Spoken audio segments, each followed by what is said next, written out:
নমস্কার, good evening. আমি Ilmas Syed and you are watching the big story. প্রথম দফার 152 আসনে ভোট আজ শেষ হলো। নির্বাচন কমিশন বলছে ভোট শান্তিপূর্ণ। নির্বাচন কমিশন বলছে যে পশ্চিমবঙ্গে ভোটদানে সর্বকালীন রেকর্ড গড়া হয়েছে। প্রায় 92% কিছু ওপর ভোট। রাত 8টা পর্যন্ত ভোটের হার 92.03%।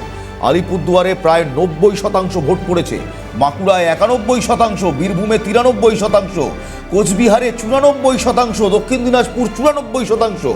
শুধু মার খেয়েছে দার্জিলিং, যেখানে 88.2% ভোট পড়েছে এবং এটাই সর্বনিম্ন ভোটিংয়ের হার। অর্থাৎ খুব সহজ, মানুষ ঢালাও ভোট দিয়েছে। মানুষ এসআইআর পরবর্তী এই ভোটে, এই প্রথম ভোটে মানুষ ঢালাও ভোট দিয়েছে। কিন্তু ভোটটা গেল কার দিকে? দেখুন, 29 তারিখ অবধি আপনাদের ওয়েট করতেই হবে, তারপরেই আমরা কোনো মীমাংসার কথা বলতে পারি।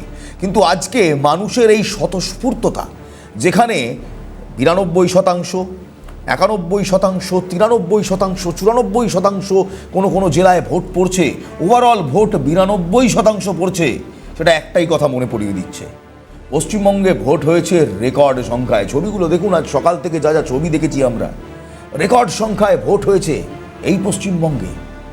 কিন্তু একটা কথা আছে ইংরেজিতে, জানেন, আ পিকচার ইজ ওয়ার্থ 1000 ওয়ার্ডস। রক্ত কি ঝরলো? হ্যাঁ, ঝরেছে। আজকে আমার হাতে এখনো পর্যন্ত প্রায় 11টি জেলা কিংবা 11টি জায়গার কথা আছে যেখানে আজ সংঘর্ষ হয়েছে। সংঘর্ষ হয়েছে হুমায়ুন কবিরের সঙ্গে তৃণমূল কংগ্রেসের, সংঘর্ষ হয়েছে বিজেপির সঙ্গে তৃণমূল কংগ্রেসের, সংঘর্ষ হয়েছে কংগ্রেসের সঙ্গে তৃণমূল কংগ্রেসের, সংঘর্ষ হয়েছে তৃণমূল কংগ্রেসের সঙ্গে সেন্ট্রাল বাহিনীর, সংঘর্ষ হয়েছে তৃণমূল কংগ্রেসের সঙ্গে ইন্ডিপেন্ডেন্ট ক্যান্ডিডেটেরও, আবার কোথাও সিপিএম এবং বিজেপিরও সংঘর্ষ হয়েছে। অর্থাৎ সংঘর্ষ খুব একটা কম হয়েছে এমনটা নয়। তবে 2021 কিংবা 2023 কিংবা 2024-এর থেকে সেই সংঘর্ষর পরিমাণ অনেক কম। তাই তো নরেন্দ্র মোদী আজকে বলছেন যে ভোট হয়েছে শান্তিপূর্ণ, ভোট হয়েছে 50 বছরের রেকর্ড শান্তিপূর্ণ ভোট হয়েছে। এবং খুব ভালো কাজ করেছেন ইলেকশন কমিশনার এবং তার টিম, অর্থাৎ ইলেকশন কমিশন। অমিত শাহ বলছেন ব্যাপক সংখ্যাগরিষ্ঠতা নিয়ে ফিরব। মমতা বন্দ্যোপাধ্যায় বলছেন প্রথম দফাতেই তারা ক্লিয়ার, তারাই সরকার করছে। কে ঠিক কে ভুল জানি না, কিন্তু আজকে ভোটের কিছু ছবি আপনাদের দেখাবো। তাই জন্যই আজকে রাত 9টায় বিগ স্টোরিতে এই ব্যাটেল অফ বেঙ্গল নিয়ে আজ আমার আপনাদের সামনে আসা। কিন্তু সেই ছবি দেখানোর আগে চলুন একটু স্মৃতির আলিন্দে ফিরে যাই। 2021 সাল, ভারতীয় জনতা পার্টির উত্থান সে অর্থে বিধানসভায়। 2021 সালের একটা ছবি হয়ে গিয়েছিল সেই ভোটের ছবি। না, আমি কোনো নেতা নেত্রীর জখম হওয়ার ছবি বলছি না, আমি বলছি ভোট গ্রহণ কেন্দ্রের বাইরের ছবি। হ্যাঁ, 2021 সালে মমতা বন্দ্যোপাধ্যায়ের পা ভাঙা সেই ছবি নিশ্চয়ই পোস্টার ছিল, পোস্টার ইমেজ ছিল। কিন্তু একেবারে সাধারণ মানুষ, আমার আপনার পার্সপেক্টিভ থেকে ভাবিত কোনো নেতামন্ত্রীর ছবি দেখব না, দেখব ভোট কেন্দ্রের ছবি।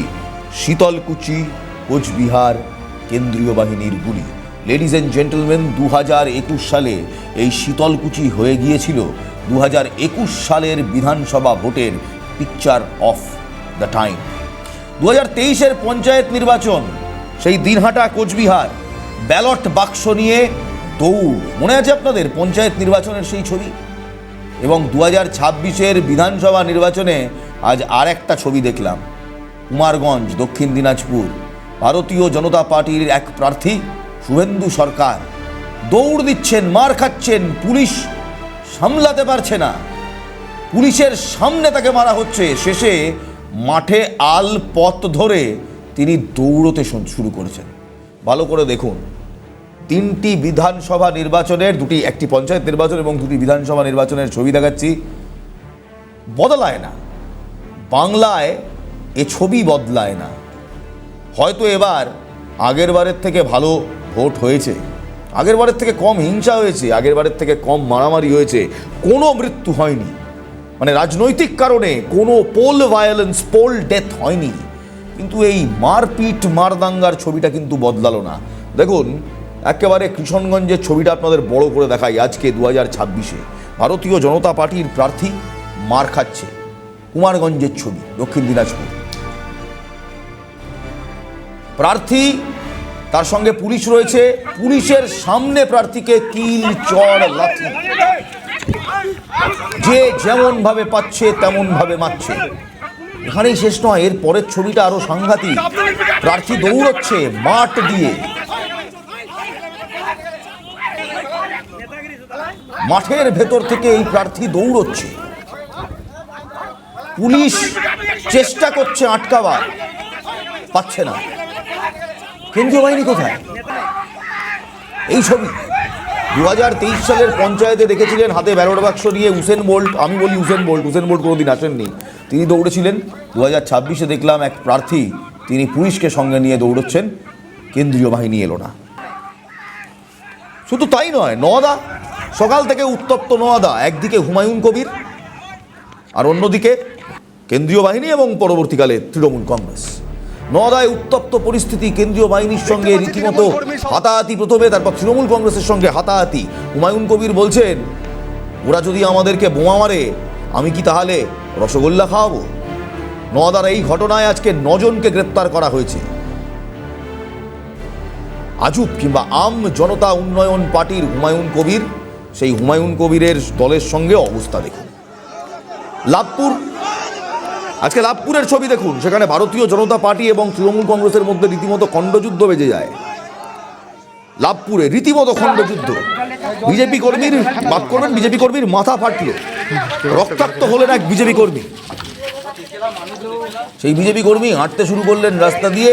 তৃণমূল কংগ্রেস এবং বিজেপির সংঘর্ষে রীতিমতো রক্ত ঝরল, ফার্স্ট ব্লাড ড্রন।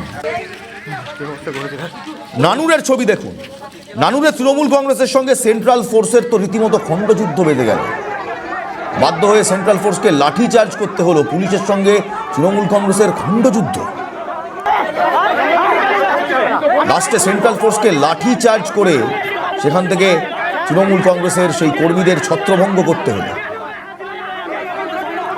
কোতলপুরের ছবি দেখুন, কোতলপুরে তৃণমূল কংগ্রেস এবং সেন্ট্রাল ফোর্সের আবারও খণ্ডযুদ্ধ। তৃণমূল কংগ্রেসের ক্যাম্প ভেঙে গুড়িয়ে দিল সেন্ট্রাল বাহিনী। কোতলপুরের কথা বলছি, ভোটার লিস্টের ভাবুন অবস্থা। নন্দীগ্রামে তৃণমূল কংগ্রেসের সঙ্গে ইন্ডিপেন্ডেন্ট প্রার্থীর রীতিমতো খণ্ডযুদ্ধ। ইস্ট মেদিনীপুরের নন্দীগ্রাম, সেখানে তৃণমূল কংগ্রেসের সঙ্গে বচসা, খণ্ডযুদ্ধ ইন্ডিপেন্ডেন্ট ক্যান্ডিডেটের। সেন্ট্রাল ফোর্সকে নামতে হলো মাঝখানে বাধা দেওয়ার জন্য, শান্তি রক্ষা করার জন্য।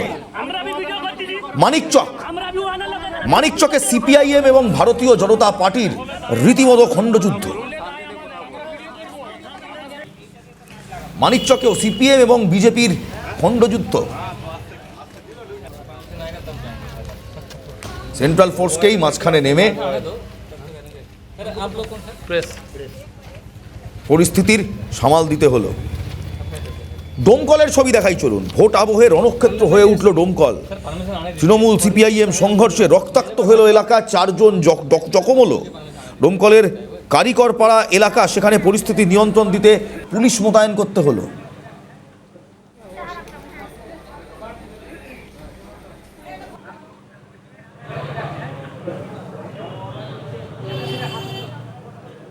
এদিকে কোতুলপুরে তৃণমূল কর্মীদের নাকি বেধড়ক মারধর করা হয়েছে, এমনটাও শোনা গেল। আর বীরভূমের মুরারায় রক্তাক্ত হলেন 2 কংগ্রেস কর্মী। এই 2 কংগ্রেস কর্মী রীতিমতো রক্তাক্ত হলেন। কিন্তু সবচেয়ে খারাপ ছবিটা এসছে কোথা থেকে জানেন?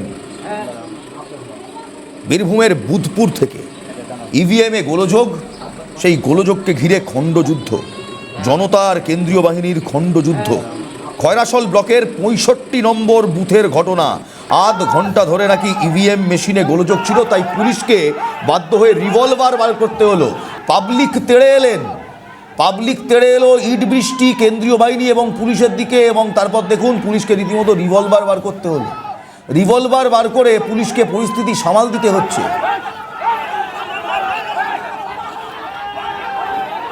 দেখুন অবস্থা। মার খেয়ে কোথাও দৌড়চ্ছেন বিজেপি প্রার্থী, কোথাও পুলিশকে রীতিমতো পিস্তল বার করে নিয়ে আসতে হচ্ছে বুধপুর।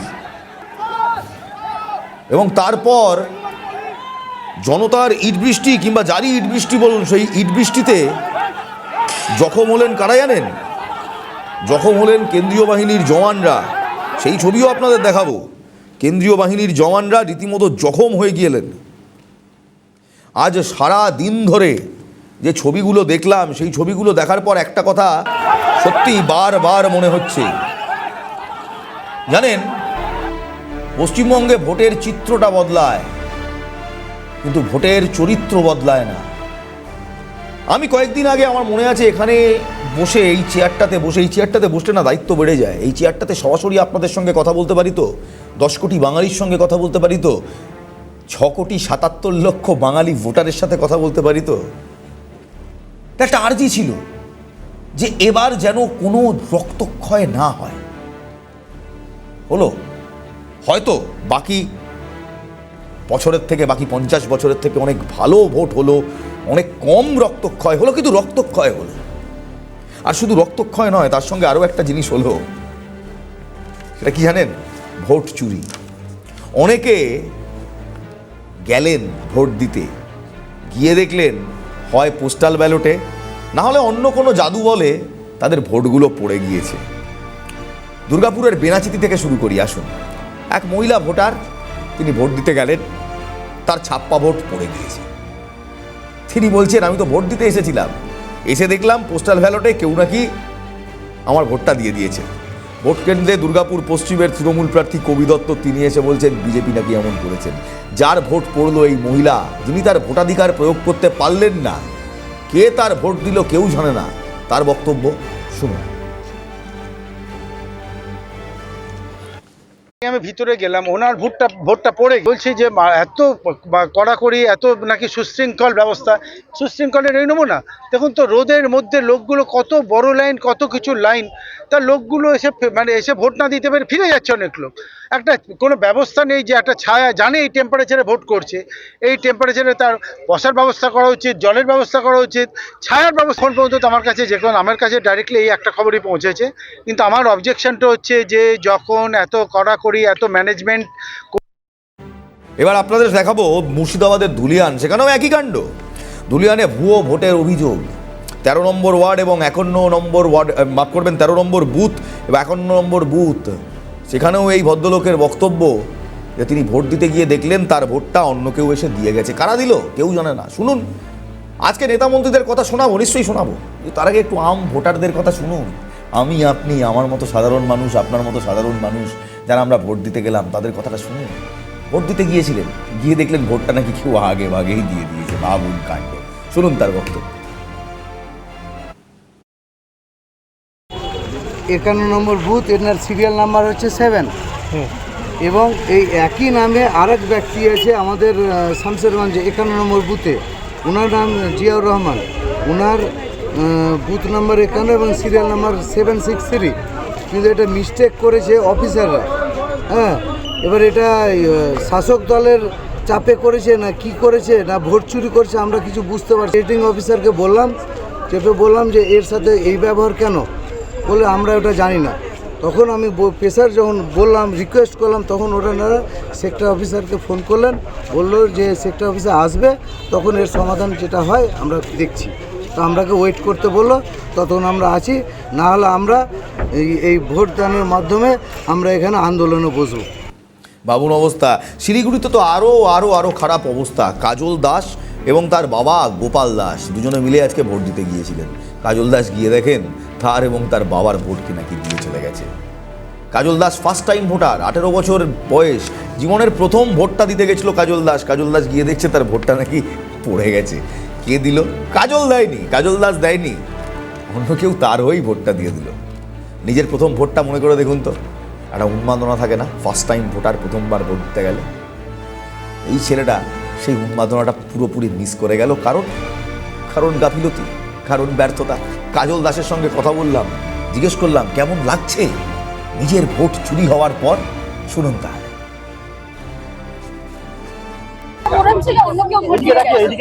এত কেন্দ্রীয় বাহিনী, এত কড়া নিরাপত্তার মধ্যে ভোট হচ্ছে, তারপরও আপনার ভোট পড়ে গেল। হ্যাঁ, ওরা তো এরকমই বলেছে। ভিতরে অফিসাররা তো জানে না, প্রসেসিং দিয়ে আমাকে ভোট দিতে লাগলো। বীরভূম এবং দক্ষিণ দিনাজপুরেও একই ঘটনা, বালুরঘাট এবং ওদিকে বীরভূমের ইসরাট 245 নম্বর বুথ। দুজনেই ভোট দিতে গিয়েছিলেন, ভোট দিতে গিয়ে দেখলেন তাদের ভোটটা অন্য কেউ দিয়ে দিল। কারা দিচ্ছে? বীরভূমের বালুরঘাটের হামিদ মণ্ডল এবং বীরভূমের বেকার যুবক, বেকার ভাতা পান সেই বেকার যুবক লেবু হোসেন, দুজনেই গিয়ে দেখছেন নিজেদের ভোটগুলো বেপাত্তা, খেয়ে দিল, কে দিচ্ছে কেউ জানে না। হ্যাঁ, ছাপ্পা হয়নি, বুথ জ্যামিং হয়নি, কিন্তু এই ঘটনাগুলো হয়েছে, ছোট হলেও হয়েছে। এবং তার সঙ্গে আজকের সেই ছবিটা দেখুন, যেখানে রীতিমতো পুলিশকে পিস্তল বার করতে হচ্ছে, নিজের বন্দুক বার করে নিজেকে বাঁচতে হচ্ছে, নিজেকে বাঁচার জন্য পিস্তল বার করতে হচ্ছে। এই ছবিটা কোথাও আজকে এই ভোটের একটা বড় ছবি হয়ে দাঁড়ালো। শীতলকুচি মনে আছে? শীতলকুচির পর এই ছবিটা ভালো করে দেখুন। কেন্দ্রীয় বাহিনী এবং পুলিশের ওপর তখন মুহুর্মুহু ইট বৃষ্টি হচ্ছে, ধেয়ে আসছে ইট, পাবলিক ক্ষিপ্ত জনতা, তারা ইট মারছে, লাঠি উঁচিয়ে কেন্দ্রীয় বাহিনী রিট্রিট করছে। বাঁচার জন্য শেষমেশ পিস্তল বার করতে হচ্ছে পুলিশকে। আহত হচ্ছে কেন্দ্রীয় বাহিনীর জওয়ান আহত হচ্ছে, মুখ ফেটে রক্ত বেরোচ্ছে, রক্ত ঝরছে। যাই বলুন না কেন, রক্ত তো ঝরেছে, হয়তো আগের মতো নয়, হয়তো 21-এর মতো ঝরেনি, হয়তো 24-এর মতো ঝরেনি, কিন্তু ওগুলো বেঞ্চমার্ক নয়। Benchmark zero bloodshed. 92% ভোট পড়েছে, খুব ভালো কথা। বুট জ্যামিং হয়নি, রিগিং হয়নি, খুব ভালো কথা, আমরা গর্বিত, গণতন্ত্র জিতেছে। কিন্তু এই ছবিগুলো না হলে গণতন্ত্র আর একটু বলিষ্ঠভাবে জিততে পারত। কারা করলো এই ঝামেলা? কেনই বা করলো এই ঝামেলা? সত্যি তো, গণতন্ত্রে যারা ভোট দিতে পারলেন না, হয়তো হাতে গোনা সংখ্যা, 10 জন 15 জন, কিন্তু ওই 10 জন 15 জনও তো ভোটার, আমার আপনার মতো ভোটার। একটা ছোট্ট বিরতি দিচ্ছি, বিরতির পর এই আমরা ভোটাররা যাদের জন্য আজ ভোট দিতে গেলাম, সেই দলের সুপ্রিমোদের কথা শোনাবো, এবং শোনাবো রাহুল গান্ধীর কথা। কারণ রাহুল গান্ধী যে তৃণমূল কংগ্রেসের সঙ্গে ইন্ডিয়া ব্লকে রয়েছে, সেই রাহুল গান্ধীও কিন্তু আজ তৃণমূল কংগ্রেস এবং মমতা বন্দ্যোপাধ্যায়কে ছেড়ে কথা বলেননি। কি বললেন, কি হলো? প্রথম ফেজের 152 আসনে মমতা বন্দ্যোপাধ্যায়ের প্রত্যাবর্তন, নাকি অন্য কিছু হবে? সেই উত্তর ভাবুন। অবস্থা, হ্যাঁ, 2021-এর মতো রক্ত ঝরেনি, শান্তিপূর্ণ ভোট হয়েছে, এমনটাই অনেকে বলছে। কিন্তু আজ সারাদিনে যা দেখলাম, তারপর একটা কথা তো বারবার মনে আসছে, গণতন্ত্রের এই উৎসবে আমরাই কিছুটা হলেও ব্যর্থ হয়ে গেলাম। যেখানে রক্ত ঝরলো, যেখানে একজন ক্যান্ডিডেটকে রীতিমতো দৌড়তে হলো, যেখানে এক বিজেপি কর্মীর মাথা ফেটে গেল, যেখানে তৃণমূলের কিছু কর্মীরা তাদের ওপর লাঠিচার্জ হলো, যেখানে কেন্দ্রীয় বাহিনীর জওয়ানরা নিজেদের ডিউটি করতে গিয়ে আহত হচ্ছেন, পুলিশকে রিভলভার বার করতে হচ্ছে, রিভলভার বার করে এরকম সোজা দাঁড়িয়ে রাখতে হচ্ছে নিজেকে বাঁচার জন্য। সেখানে এই চিত্রটা একটাই কথা বারবার জিজ্ঞেস করছে, বারবার মনে করাচ্ছে, হয়তো বাংলার চরিত্র বদলায় না, বাংলার ভোটের মানচিত্র বদলায়, বাংলার শাসকের নাম বদলায়, দল বদলায়, রং বদলায়, কিন্তু এই যে এত বদলের কথা হচ্ছে না, তার মধ্যে বাংলার ভোটের চরিত্র বদলায় না। জানি না এই কোন যজ্ঞ, যে যজ্ঞে 2 ফোঁটা রক্ত না পড়লে কোনো দিন গণতন্ত্রের এই অনুষ্ঠানে, এই উৎসবে 2 ফোঁটা রক্ত ছাড়া কি আমজনতার ভোট হতে পারে না? মমতা বন্দ্যোপাধ্যায়, সবাই জানতে চান, আমি জানি আমাদের ভিউয়াররা সবাই জানতে চান কে জিতবে, কে হারবে, জানি না, সত্যি জানি না, জানবো 4 তারিখে। আপনারাই দিয়েছেন ভোট, আপনাদের কথাই জানতে পারবো 4 তারিখে। কিন্তু আজ মমতা বন্দ্যোপাধ্যায় তিনি কি বলছেন জানেন? তিনি বলছেন প্রথম পর্যায়ে তিনি নাকি শিওর তারাই ব্যাপক সংখ্যাগরিষ্ঠতা নিয়ে ক্ষমতায় ফিরছেন। দেখুন,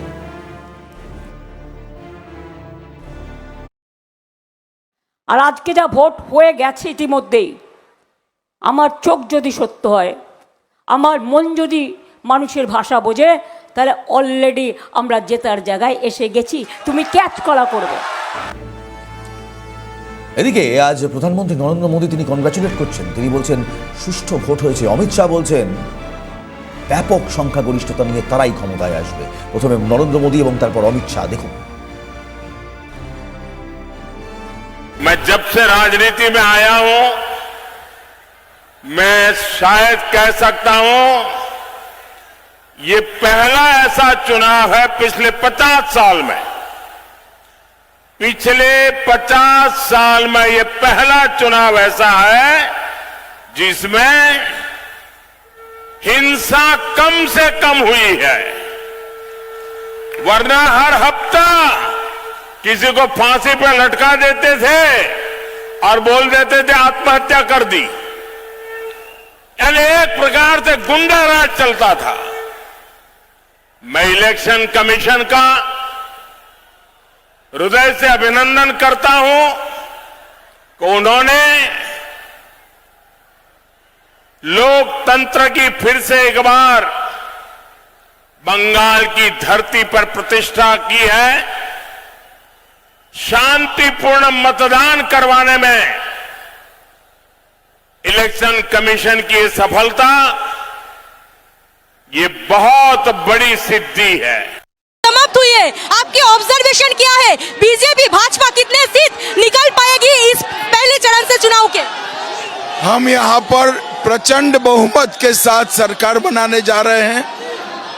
पहले चरण में ही दीदी का सुपड़ा साफ हो गया है। सर, महिला आरक्षण बिल पास करने नहीं दिया गया, टीएमसी का वोट बैंक है, इसके प्रभाव पड़ेगी? बहुत बड़ा फर्क पड़ गया। बंगाल की माताएं बहनें महिलाएं इसका हिसाब लेगी। बहुत जगह में बीजेपी प्रार्थी को मारा गया है, बीजेपी प्रार्थी को मारा गया है। निर्वाचन कमीशन की भूमिका को लेकर आप क्या कहेंगे? सोनार बंगला बन पाएगी? एक ही जगह पे हाथापाई हुई है, कोई बड़ी हिंसा नहीं हुई है। चुनाव आयोग, बंगाल पुलिस और सुरक्षा बलों ने अच्छा काम किया। আর এই সবের মধ্যে কোথা থেকে আজ রাহুল গান্ধী, তিনিও বাংলার ভোটে প্রাসঙ্গিক হয়ে গেলেন। রাহুল গান্ধী বলছেন তৃণমূল কংগ্রেসের মেরুকরণের রাজনীতি নাকি ভারতীয় জনতা পার্টির উত্থান ঘটিয়েছে, তাও আবার এই বাংলায়। দেখুন, अगर ममता जी ने साफ सुथरी सरकार चलाई होती, अगर ममता जी ने बंगाल को पोलराइज नहीं किया होता तो बीजेपी के लिए रास्ता नहीं खुलता। আজ প্রথম দফার নির্বাচন হলো। ব্যাটল অফ বেঙ্গলের ফার্স্ট ফেজের 152 আসনে ভোট গ্রহণ হলো। নিশ্চয়ই আপনারা বুঝে শুনে আপনাদের ভোট দিয়েছেন। আপনারাই শেষ কথা, জনতাই জনার্দন। 4 তারিখ জানতে পারবো আপনারা ঠিক কার পক্ষে, বদল না বদলা, কার পক্ষে ভোট দিলেন। কিন্তু একটাই আর্জি, 29 তারিখের ভোটটা যেন সত্যি জিরো ব্লাড ভোট হয়, কোনো রক্ত না ঝরে। এই যে কম সংখ্যক সংঘর্ষ, সেটাও যেন না দেখা যায়। তাহলেই তো গণতন্ত্র বাঁচবে। আজ এখানেই শেষ করছি। Ladies and gentleman, this was ইন মাস Syed for the big story. Good night and Jai Hind.